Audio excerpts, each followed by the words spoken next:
Chapter 77 The Breach.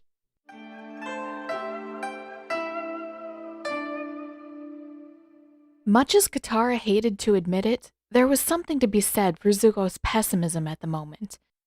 She didn't like it. Looking at the world around them and just bracing for every possible way that things could go wrong was uncomfortable. But with a face-eating spirit on the loose, a hole blasted through the city wall, and a ship's worth of firebenders now pouring through the gap, it was hard not to acknowledge that he had a point. Things weren't going well. And though it was difficult to imagine them getting much worse, she couldn't exactly see how they were supposed to get better either. They hovered as close to the intact stretch of wall as they dared, both perched on Appa's neck. From here, the battle was starkly visible out on the horizon, and the single ship that had squeezed past the lines sat uncomfortably close. "At least it's only the one ship," she said hesitantly. From the look of it, the waterbenders were still holding off the rest of the fleet without much trouble, and the warriors left in the city were swarming in to fend off the firebenders as well as they could. They might be able to do this. Zuko frowned. But it's Zhao's ship. Exactly the one we don't want getting into the city. Though they weren't actually cold, Katara rubbed her hands together.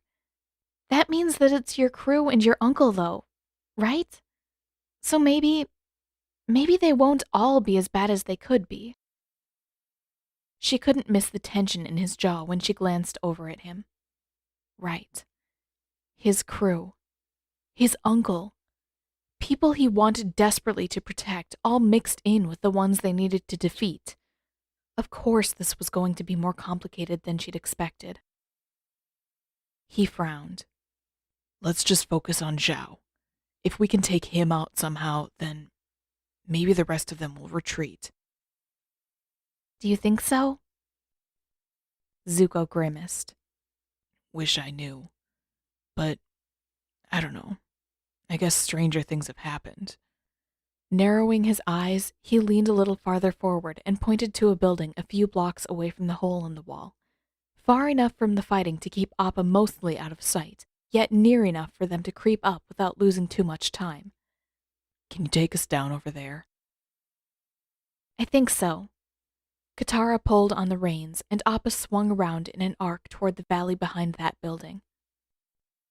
Once they had landed, Zuko grabbed her by the hand and pulled her down from Appa's neck, then dragged her off toward the corner. If he was worried about his uncle and his former crew, he wasn't giving much sign of it at the moment. "What's the plan?" she hissed as he pulled her tight against the wall when they neared the corner. "Or is there a plan?" Zuko's mouth compressed into a thin line, and he darted out from the corner, still pulling her along. There's a beginning of a plan. That's better than nothing, right? "Usually," she conceded. Then I have the start of a plan. He pressed back against another wall and paused for a moment. "And I doubt I'll be very much help if I don't at least know what the idea is." Zuko frowned. Well, wherever Zhao is, he's not going to stick with the others for long. That's not how he works. If he even suspects that someone else might try to take credit for getting rid of the moon spirit, he's not going to let them come along. "So, we might be able to catch them alone?" He nodded. I hope so. It shouldn't be that hard, right? Katara frowned.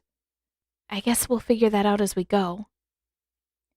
He grimaced, clearly not as confident in his plan as he wanted to be, but after checking around the corner one more time, he pulled Katara along to the left, skirting around the place where most of the noise seemed to be coming from. If Zhao had somehow managed to slip through all of the fighting, if he really knew where to find the spirit oasis, then he couldn't be too far off now. They made it another block or two before Zuko darted out a little too quickly around a corner, and they found themselves face to face with a firebender. With Taro, to be precise. Katara scarcely had time to recognize him before Taro shot an apparently instinctual burst of flame at both of them. And, in precisely the same instant, Katara pulled a great mass of water in from the side to knock Taro off of his feet, while beside her, Zuko retaliated with just enough vibrant red flame to dissipate Taro's attack. There was a deep, unpleasant thump as Taro's back slammed into the wall, and for a few seconds, everything was quiet again. Zuko stood braced to strike again. Katara drew another bulge of water up from the snow-covered street, and Taro just stared at both of them for what felt like a very long time. Then, at long last, Taro spoke. Prince Zuko? Katara tensed. If he so much as tried to draw attention their way, to get Zuko caught, she would freeze his entire head to the wall. She might not even leave any holes for him to breathe through. But Taro was still just spluttering. But I thought that... The color began to drain from his face. Oh, for the love of... Zuko took a step forward. Don't you dare pass out again, you stupid... It was too late. Taro's eyes rolled back in his head, and he crumpled to the ground.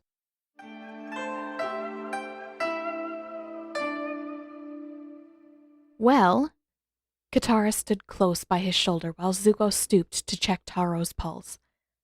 That was easier than I expected. If we can just do that a few dozen more times, this fight could be over pretty quickly. Zuko shot a glare back over his shoulder. Right. Because it sounds like a great idea to walk straight up to all the others and count on them fainting at the sight of my face. It worked once, she said, nudging him with her knee. There are tons of them and only 2 of us. If we want to stop them, we might have to fight a little dirty. Not like this. I'm teasing, Zuko. The snow crunched a little, and after a moment, he felt her hand brush against his shoulder. Is everything okay? Zuko shrugged. Truthfully, it was hard to tell. He was fine. Mostly. Running into Taro was undeniably weird. On the one hand, it seemed unlikely that Taro would fight them now that he recognized Zuko. But on the other, on the slight chance that they might have to fight Taro, Zuko wasn't sure that he could go through with it. With a sigh, he pinched the bridge of his nose. Things had been a lot simpler when there was only a face-eating spirit and Zhao to worry about. It was way too easy to forget that his former crewmen were all mixed up in this as well. Seems like he's fine, Zuko said. If he just pretended that that was all Katara was asking about, it had to help. Right? At least the ground is soft this time. He couldn't have hit his head too hard. What now? Katara frowned, glancing down at Taro for a brief moment. Well, if we wake him up, what are the chances that he'll tell us something useful? It sounds like most of the fighting is still a few blocks away. I don't think anyone would hear us if we asked a few questions. Maybe. Zuko looked down at Taro too. If he doesn't pass out again. Interrogation it is, then, Katara said, drawing up a small amount of water before she let it drop unceremoniously on Taro's face. Zuko dropped back down to his knees and grabbed both of Taro's shoulders as he coughed and spluttered his way back to consciousness. Don't even think about passing out on me again, understand? Twice is already too much. Twice? Katara asked. When else did that happen? Zuko shook his head. Back on Zhao's ship. Long story. I'll tell you later. He turned his attention back to Taro. Are you back? Or do I need to drag you off to a canal and drop you in? Taro blinked a few times. Prince Zuko? You're really here? With a groan, he dropped back onto his heels and rubbed his forehead with the heel of his hand. Yes, I'm here. What do you think I am, a ghost? But you were dead. He was never dead, Katara interrupted. He got close to it for a little while, but nobody died. Taro's eyes went even wider than before. Waterbender? But you were both... I saw the ship go down. There's no way that either of you could have escaped. Maybe you just lack imagination, Katara said. But the explosion, and Admiral Zhao said. Zhao is the one who blew up the ship, Zuko snapped. On an impulse, he reached across and flicked Taro hard in the middle of the forehead, just like Katara always did to him. I'm alive, okay? Get past that. There are more important things to worry about. Taro blinked a few more times. Why are you dressed like your water tribe? Zuko groaned. Disguise, Katara said, ticking off points on her fingers. Keeping warm and annoying a jerk named Han. Plus the rest of his clothes are frozen somewhere inside the city walls. Still not the point, Zuko said. He grabbed one of Taro's shoulders. Focus, would you? I'm not dead, and we need to know where Zhao is going. He said he was looking for a shrine, Taro said. Sounded like rhino shit to me, but what do I know? Zuko interjected before Taro could continue. And does he know where this shrine is? Does he have a map, or? Taro frowned, then shook his head. I don't think so. Not that I saw, but you can probably guess how much he trusts the old crew. Right. Why would he tell you anything? We're not that incompetent, Prince Zuko. He huffed. I know that, and don't call me. Ugh. He pinched the bridge of his nose. It was weird to hear Taro call him Prince Zuko again, but now was not the time to argue about that. I'm just saying that Zhao barely even trusts the people he chose for his own crew. Of course he's not going to trust anyone who used to work on my ship. Well, you're right about that. As far as I know, the only person he's really talked to is General Iroh. The rest of us just hear rumors. With a sigh, Zuko rubbed his forehead again. Of course. Of course, one of the few people in the fleet who wouldn't kill him on sight also didn't have any real useful information. Which way did he go? Katara asked. We don't care about the rest of it. We already know what he's looking for. But if you at least saw which direction he was going when he got into the city. West, I think. She exhaled. Then we still have a chance. He doesn't know. If they could find Zhao. If they could catch up with him before he realized that he was headed in the wrong direction. Still, even that slim chance was the best news they'd gotten in quite some time, and Zuko managed the briefest flash of a smile back at Katara before he turned on Taro again. If we let you go, will you do me a favor? The skepticism from both Katara and Taro struck Zuko like a wave, but he did his best to ignore that. He knew what he was doing. At least for today. He wasn't going to leave Katara's side for a moment if he could help it, and he wasn't going to let his crew get killed either. If that meant that he had to rely on Taro for a little help, then that was just the way that things would have to be. Taro finally shrugged. I've already been on toilet scrubbing duty for 3 weeks. What else can Zhao do to me? Sure. Find the rest of the old crew and make sure they get out of here safely, Zuko said.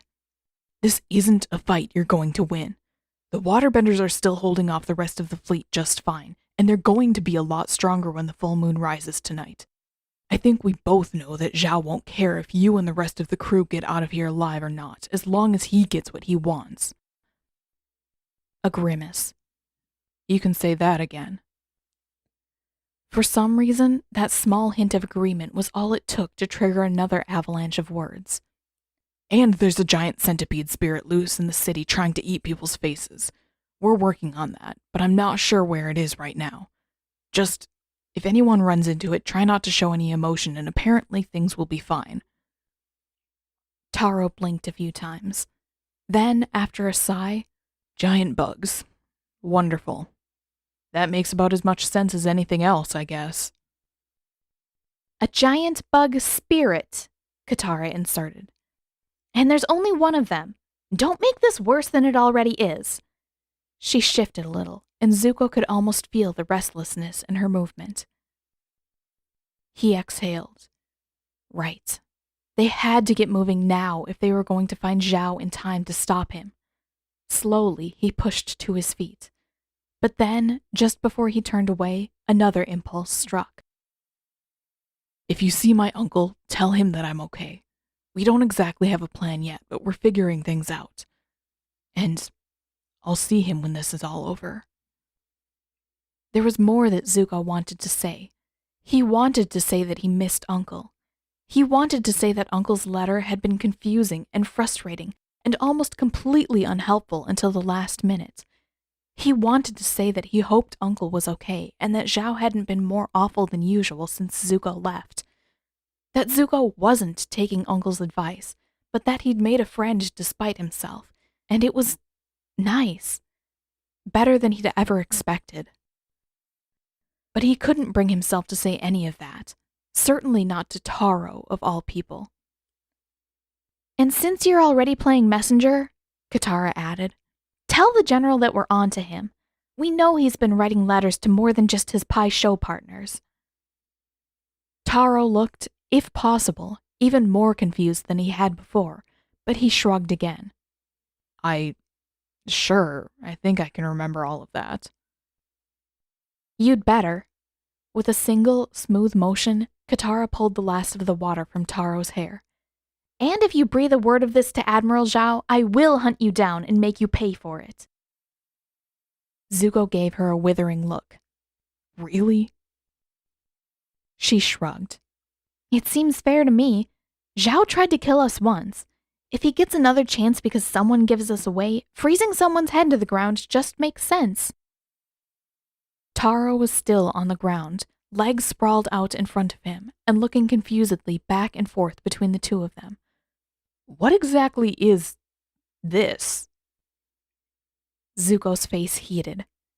Just go find the others. Get them all out of here before Zhao can sacrifice you all like General Bujing would. Cheeks still burning, he turned back the way he and Katara had come. We should go.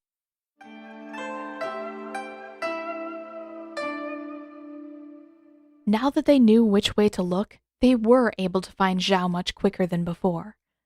Katara landed Appa just about a block away from Zhao, and almost before they touched down, Zuko was already sliding from the bison's neck, jaw visibly clenched and eyes fixed straight ahead.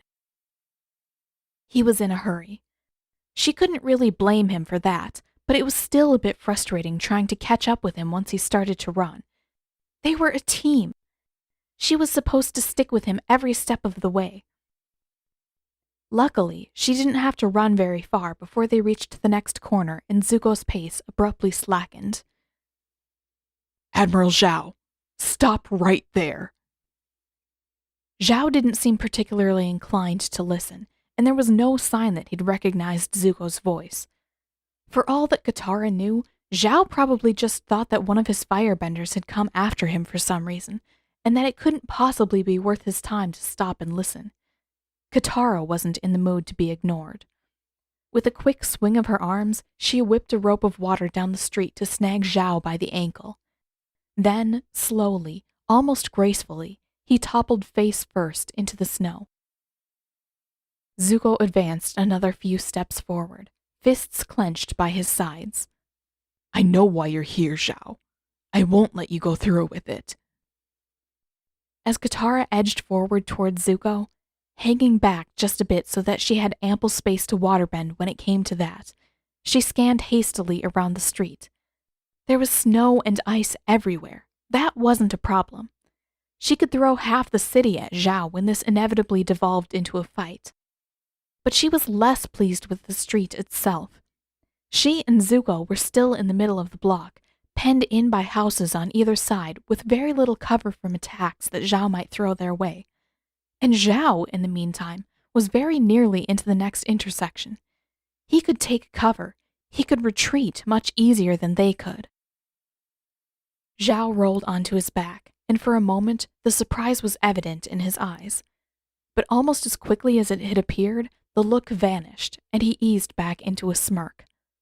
Prince Zuko, I can't say that I was expecting to see you again. I know you thought I was dead, you murderous coward. Zuko said hotly. Don't act like we're friendly acquaintances. You tried to have me murdered and then told my uncle it was all an accident. You would think that I would remember something like that if I'd done it. Don't play dumb with me. I know my ship didn't blow up by accident. I could smell the blasting jelly while your men were loading it on board. Slowly, casually, Zhao began to rise, dusting the snow off of his uniform. I would be more careful if I were you, Prince Zuko. That's quite an accusation to make without any proof. Anger began to boil in the pit of Katara's stomach. She'd known all along that it was Zhao who'd placed the blasting jelly, or at least given the orders for it, and she'd heard a lot of the rest. But there was nothing that could quite prepare her for how casual and apathetic he was about the whole thing. It was almost like, to his mind, attempted murder was a perfectly acceptable part of life. I heard the lies you tried to tell my uncle, Zuko snapped. I know you tried to keep everyone else away while he was supposed to be grieving so you could control him. And where is your proof? Zhao's eyes flicked lazily back to Katara. Really, Prince Zuko, if you're going to try to prove anything, you ought to think it through a little better. At least bring someone useful along with you rather than this. Don't you dare say a word about her. You tried to kill her too. And why would I do that? Zhao advanced by a single step. What possible reason could I have for any of this, Prince Zuko? Stay back! Katara shouted, stepping forward until she was only a pace or two behind Zuko.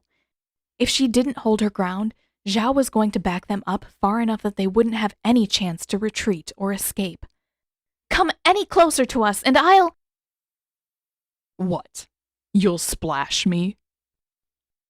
Her temper flared again, and with a quick snap of her wrist, she shot a razor-thin disc of water up to slice one of Zhao's sideburns clean off.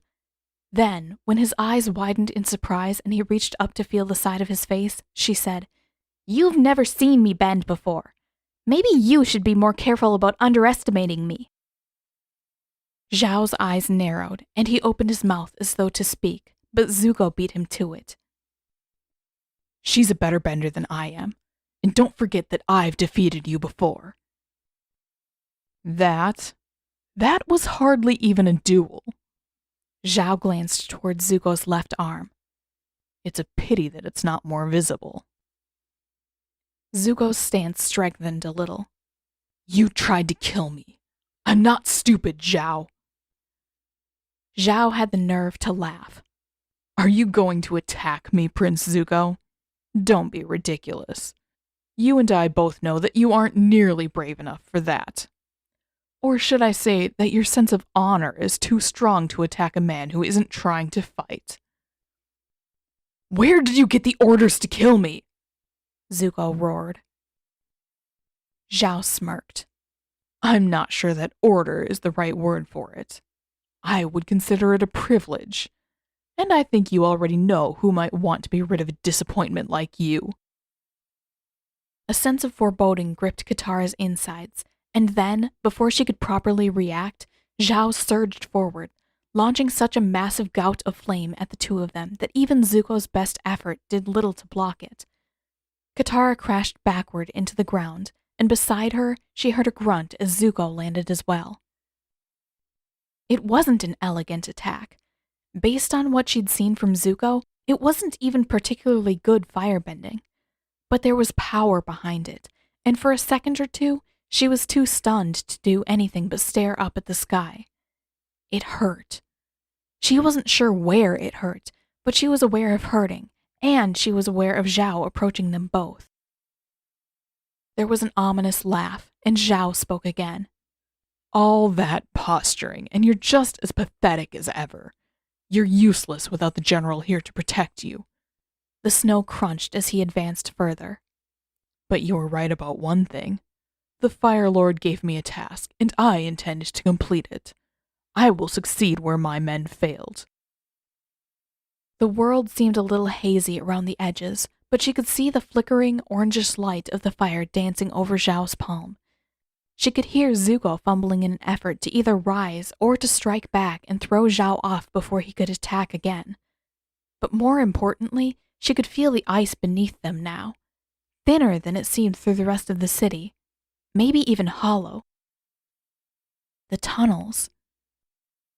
Before Zhao could finish his gloating and make another move, Katara swung herself around with all the force she could muster, arms drawing a broad arc over her head while her legs looped over Zuko, pinning him in place.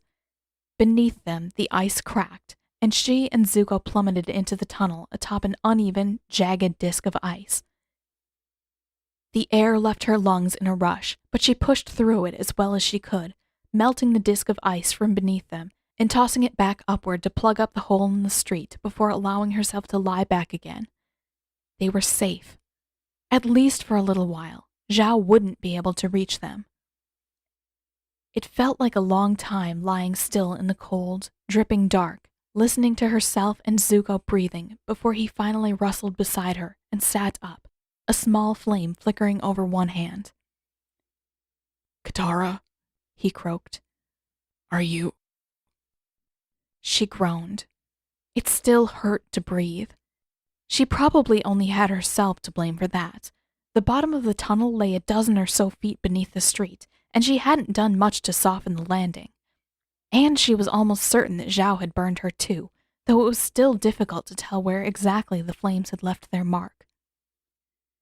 Slowly, she sat up, wincing when she tried to support herself on her hands. Ouch! But rather than taking the time to inspect the damage, she pulled a bit of water from the wall behind her, encased her hands in it until the glow pulled all the stinging pain away, then skimmed over her wrists, her face, and her neck just to be certain. "I'm fine," she said, face still dripping. "A little sore from falling that far, but fine." By the light of his small flame, she couldn't make out much more than the look of relief on his face, and she leaned in closer, straining to make out any sign that he might have been hurt as well. He'd been closer to the blast, after all. If Zhao had managed to burn her, then surely Zuko must have gotten the worst of it. "What are you doing?" Zuko began, then broke off at the start of an odd, muffled roaring sound above them. An ominous, reddish light pierced through the roof of the tunnel, and the dripping from the ice grew both faster and louder. Her heart sank, and she scrambled up to her feet as quickly as she could, then reached for Zuko's free hand. "Come on, we have to—" He gasped in pain, and she looked down just long enough to catch a glimpse of the red, blistering skin on his hands. "I'm sorry." Katara released his hands and took hold of his elbow instead. "As soon as we're out of sight, I can heal you. Everything will be as good as new, I promise." It seemed to take a considerable amount of effort for Zuko to rise without brushing his hands against anything, but the moment he was up, he relit his flame and broke into a run alongside her. "You don't need to. My hands are okay. I can still firebend." Katara shot a look at him from the corner of her eye. "That doesn't matter, Zuko. He hurt you. You're out of your mind if you think I'm not going to help."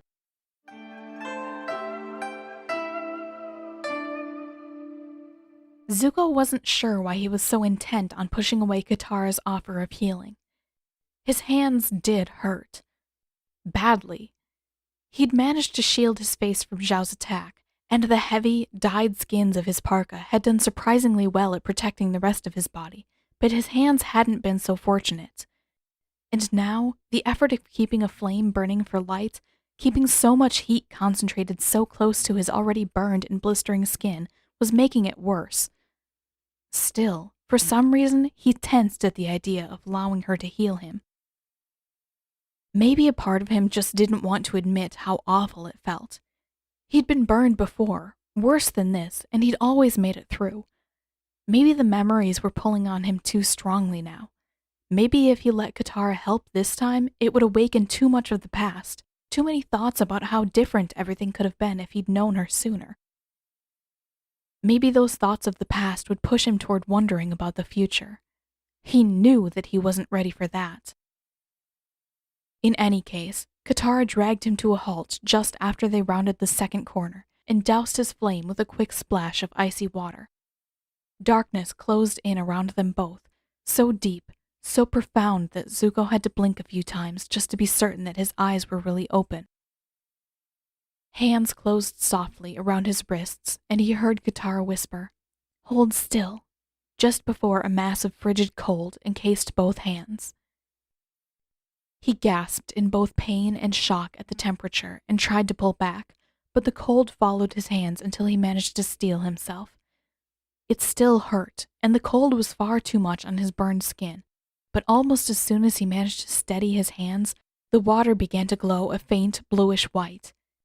He could see his hands again, surrounded by impossibly swirling lights, and though it was still faint, the glow cast a silvery sheen over the whole tunnel. For just a moment, Zuko forgot how to breathe. All he could think to do was watch her, the soft contours of her face lit from below, the tiniest tendrils of dark hair escaping from her braid and gathering in soft, unruly locks around the side of her face and clinging in streaks across her forehead. There was an unfamiliar twinge deep down in the middle of his chest, and if he didn't know better, he might have almost thought that something in his core was dragging him forward, closer to her. He almost didn't care what was going on outside the tunnels. He almost didn't care that Zhao was almost certainly moments away from melting the rest of the way through the ice to come after them. He could watch Katara just like this forever. The glow receded just a bit, and Katara looked up into his eyes, still holding both of his hands encased in the glowing water. "Is that any better?" Tongue entirely numb, Zuko nodded.